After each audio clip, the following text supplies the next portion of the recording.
Welcome to Coffee with Catherine. Today we're going to be talking about accommodations, one of Lyndsey's favorite topics. Always, Catherine. Okay, accommodations are one of the things that parents misunderstand all the time. We see them cut and pasted into Section 504 plans, IEPs, and they're really not provided in the way that they should. So today we're going to talk a little bit about what accommodations are, give you some sample accommodations, tell you the difference between an accommodation and a modification, and talk about how you can get an accommodation whether your child simply has a 504 plan or whether they're on an IEP. And so when we talk about accommodations, it's going to be good for you to understand that if your child has a disability of any type that is going to have some significant effect on their life, even if they're not qualified under IDEA, which is a whole nother class, Lyndsey, Yes, those are right? so fun to talk about. It's a whole nother class. Then that's where you really need to consider why accommodations are needed and which ones really need to be unique to your child. So we're going to go ahead and start with our PowerPoint this morning. So accommodations are going to be found both in the Individuals with Disabilities Education Act and Section 504. Section 504 is a civil rights law that will cover any child who has a significant impairment, whether it's in some life function. It can be breathing, walking, ability to learn. Section 504, though, doesn't only cover kids, it actually covers adults. And we'll talk about that in more detail in a moment. But Section 504 is going to provide a lot of protection when we talk about accommodations. Now, the Individuals with Disabilities Education Act protects children and lays out the guidelines, really, for children who need special educational services, which means specialized instruction. And those accommodations need to be specialized as well. Accommodations and modifications are going to make your child's life easier. They're going to allow them to access education in a way that is truly meeting their needs. You need to always make sure if your child has accommodations and modifications in their Section 504 or IEP, that those are provided with fidelity and consistency across educational environments. We hear from parents all the time that teachers don't know what's in the 504 plan or what's in the IEP. And we often hear from teachers that they're not sure what accommodations they're supposed to be providing for what student.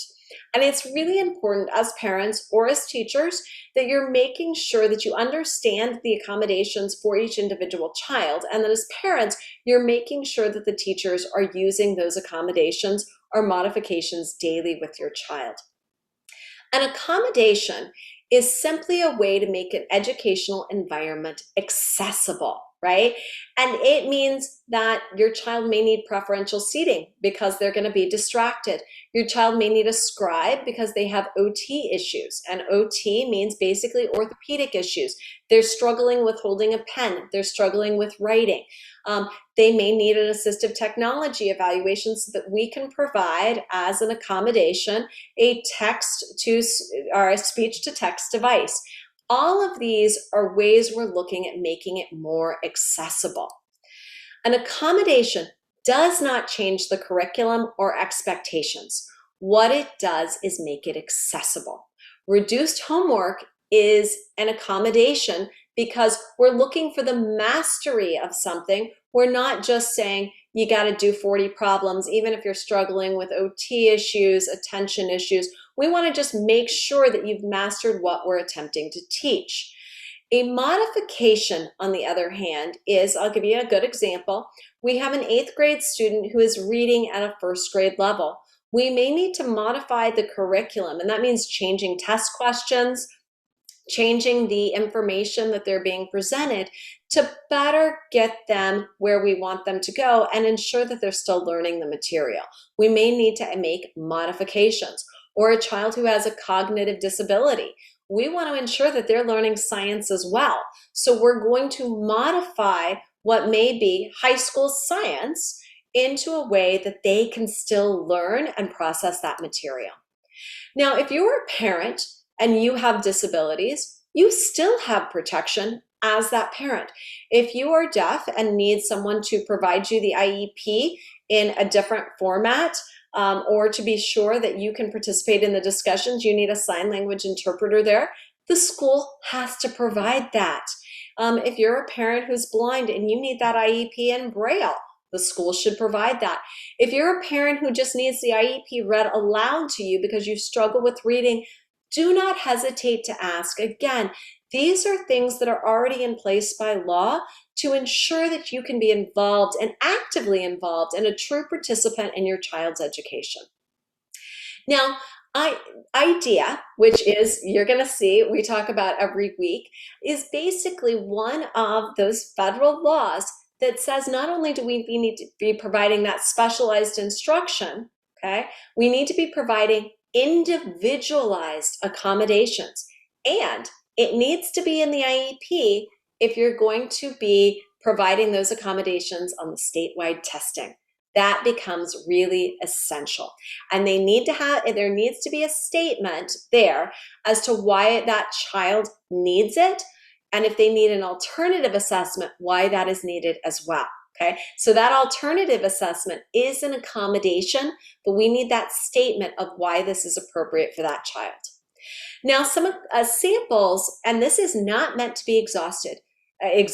Your child will truly need to have these individualized. And there are, in addition to our website, there are many sites everywhere that have good lists. For instance, if your child has diabetes, the American Diabetic Association actually has a phenomenal 504 sample, as well as listed suggested accommodations. You're going to really want to start to brush up on what's available given your child's needs. In fact, there are so many accommodations out there. Lyndsey and I would probably be doing this all day if we listed them. And in our discussion groups for those individuals who are participating in the live session, we go through a lot of those accommodations and discuss different ideas, from sensory accommodations like chew tubes and things like that, to accommodations you may have in terms of AT technology. But this is just to give you some examples. So when we talk about one-on-one supports, you can have a sign language interpreter if your child is deaf. You can have a scribe to take notes or write for a student who is struggling with OT issues or can't keep track of things. And really, that's where we look at having a scribe in that IEP if it's a situation where they're going to need a scribe for that statewide testing, right? They can't fill in the little bubble sheets for a Scantron. An individual to read tests or instructions aloud, that's an accommodation. One-on-one aids, one-on-one direct support, one-to-one behavior coaches, job coaches. These are accommodations. They're not simply services. They are accommodations that can be available to your child. One-to-one weekly review of material with a teacher, pre-teaching material. These are accommodations that can be listed as accommodations that your child needs. And these can be utilized both in Section 504 and IEPs. So don't think that these are exclusive. Remember, Section 504 is a civil rights law that provides those accommodations. So everything we're going through here can be used under Section 504 as well. Small group instruction, use of timers, extended time on tests, tests given orally. If you have a child who has a short-term memory deficit, or has processing speed issues, open book tests are an option. That's not a modification, right? That is a child who is going to need to come up with good coping skills to ensure that they can use the information that they're gaining. They may not be able to memorize it the same way, but they'll be able to come up with skills to help them compensate for some of those deficits. And that's the goal of this.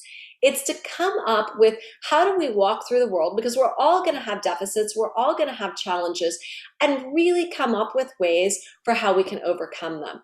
Retaking of tests, highlighting keywords, allowing students to record instruction. That's why we even have these recordings as well, is to make sure that you can actually brush up on this stuff. If you forget it, you may want to come back and see it again. Providing a student an audio recorder, that's an accommodation. More examples academically: pictures, visual cues, flashcards, large assignments broken down, that can be called chunking as well, large print books or materials, word banks, As you can see, I mean, there are a lot of examples out there. Audiobooks for students who need them, assignments, checklists at the end of each day. Now that can be really helpful for a student with ADHD. Do I have my books? Do I have my homework? What else do I need to be taking home? Where we have this checklist that someone goes through each day. Do you have your science book? Check. Math book? Check. Let's look at that homework log. Have you recorded things? Check. And basically learning those checklists. Behavioral accommodations. When we talk about IEPs and we talk about Section 504, I think hopefully those of you who are joining us will understand that these are not only about children who have academic deficits. Some cases involve simply children who have behavioral or mental health needs. They have functional needs, and they're still going to qualify for an IEP or Section 504 if that's based on a disability. So when we talk about behavioral accommodations, these are really important. And these can include, and again, these lists aren't exhaustive. You really need to delve into your child's individual disability to start to understand what's going to be available. But a pass to leave class when needed, a hot pass if a student is having a lot of anxiety or they're overwhelmed, to get out of that class and even go to a sensory room or a room where they can start to relax. Visual schedules, having a student who can look each day, what am I going to be doing today and what's next? Students who have a sensory need that need a lunch in a quiet place, being in the cafeteria makes them really go into sensory overload. We can have a recess lunch accommodation. Headphones, fidgets at the desk, right? We talked about like the chew tubes, gum, specialized seating options. A lot of this we'll talk about when we go through sensory items and sensory diets as well. Changes in lighting, notice of transitions. If there's going to be a fire drill that day, they're told ahead of time. Checking in and out. And we talked a little bit about behavioral coaching early on. Assistive technology. Assistive technology is its own course. However, you need to be aware that there are lots of devices out there, and these are accommodations too. Augmented communication devices, alternative keyboards, voice recognition, organizational devices, FM systems, all of these accommodations are going to be available if your child needs them. So basically, to wrap things up, the number one thing to do is to ensure that you understand the accommodations your child needs, and then two, to start identifying those accommodations and ensuring that they get them. And to do so, you're going to make sure that you have an understanding of what's out there, be able to walk into that Section 504 meeting or that IEP and say, you know, I've done a little bit of research. I think my child may need the following. Can we discuss it? So thanks for joining us for this video short, and we look forward to seeing you again soon.